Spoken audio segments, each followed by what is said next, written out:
Beethoven wrote 32 piano sonatas, or perhaps I should now say 35, because 3 sonatas that he wrote as a young man have now been added to his catalogue. This sonata, the first movement of this sonata in G, is written in sonata form. There's an exposition where the themes are exposed, presented, a development where the themes are developed, played around with, and a recapitulation where the themes are recapitulated, they're played again. There are 2 beats in a bar. This piece is in duple time, 2 minims in a bar. And Beethoven wrote no dynamics in this sonata, but of course that does not mean we should play the sonata all at a level dynamic. We need to add our own dynamics, and we need to shape each phrase carefully. He starts with a curtain raiser. The curtain raiser. We need to balance the notes on this first chord beautifully.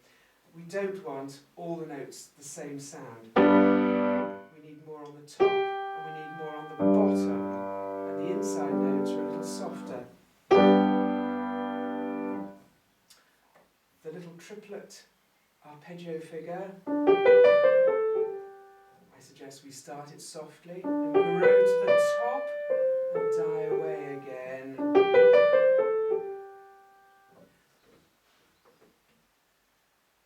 Let's talk about the left hand. Even within the first 20 bars, we've got, I think, 4 different types of left hand, which are continued through the piece. We've got the melodic type, starting at bar 2.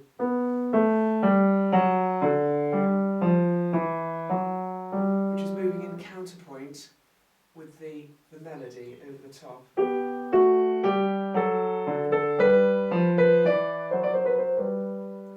To sing and be well shaped.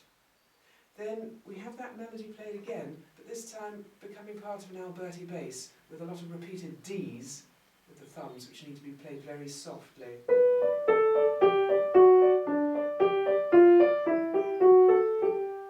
That's a bar 6. Then we have a harmonic accompaniment, left hand, at bars from bar 9 onwards, where we have crotchets and crotchet rests. And throughout this piece, listen carefully, a crotchet followed by a rest needs to come off absolutely precisely. So it's 1 and 2 and 1 and 2 and 1 and 2 and 1 and coming off rhythmically in exactly the correct place. And then fourthly, for the left hand, we have the triplet Alberti bass starting at bar 15.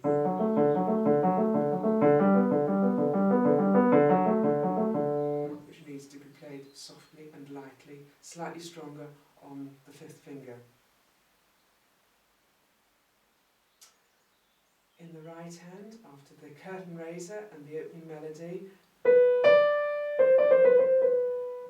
we have an ornament. I think it works well to play that as a turn, a 5-note turn. It's written on the C. 5 notes, ending with a finger 2, starting with a finger 2, 1, 3, 2, so you end up lightly rather than ending up with a thumb. There are a lot of slurs in this piece.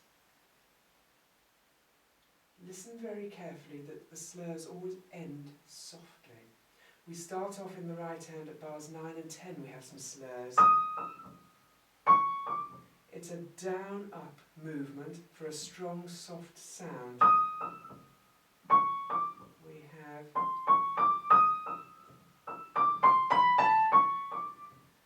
We have them again at bar 13 and 14.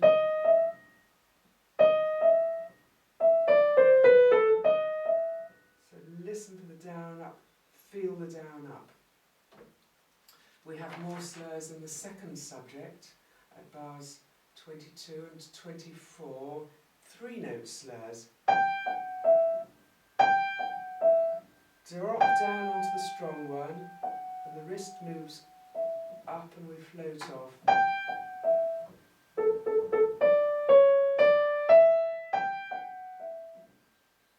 And then to bar bars later, the harmony, a little bit of harmony added.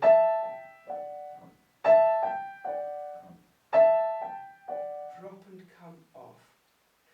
The next few bars we have a whole sequence of them. Here, here, here, here, here. Lots and lots of slurs, lots of character, lots of variety in the sounds. We also have a slur in the left hand at bar 25 and 26. And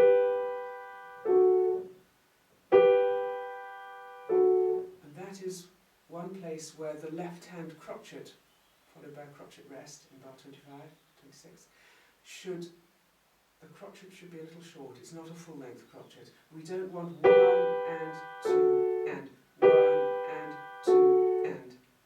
We need to float off a little early. 1 and 2 and 1 and 2. Slurs always come off a little early. We then have some scales, a sort of question and answer between the right hand and the left hand. First of all, at bar 36, the scale descending, and then 38 it goes up. I think it works well if the scale always starts a little softer and we crescendo to the end of the scale. Starts softer, and there's another one. And at the end of each of those scales we have 4 repeated crotchets. We obviously need to vary those crotchets. We don't want... We need to do something. Feel the pulse. We've got 2 in a bar, strong, soft, medium soft. Seems to me a nice way of shaping those crotchets. In bars 45 and bar 48 we have only crotchets in each hand, relatively slow notes, no quavers, no triplets, easy to rush those. Feel the triplets from the bar before in the pulse, so we go, feel the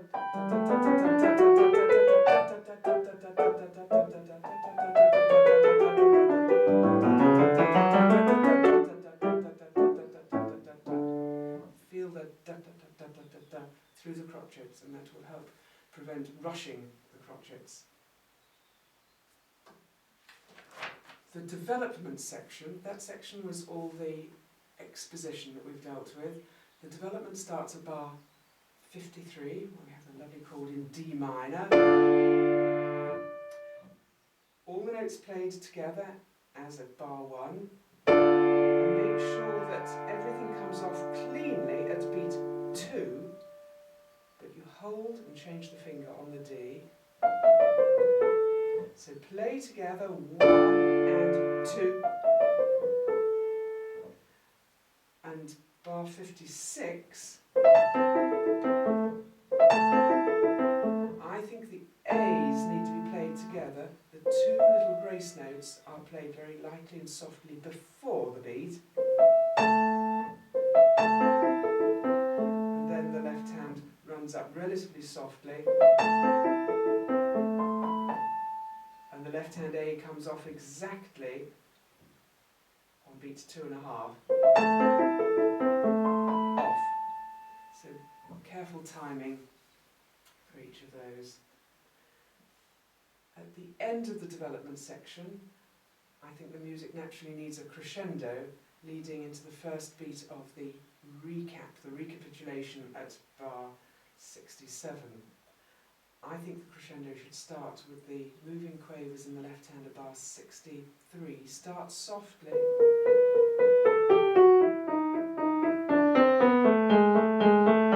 To the dominant note, and then the D, and then the dominant 7th is relatively strong, and as legato as possible to the G when we get back to the recap. Then the right hand, when it comes in at bar, the quavers come in at bar 65. Start quite softly, and then help with the right hand, help with the crescendo, help the left hand support it.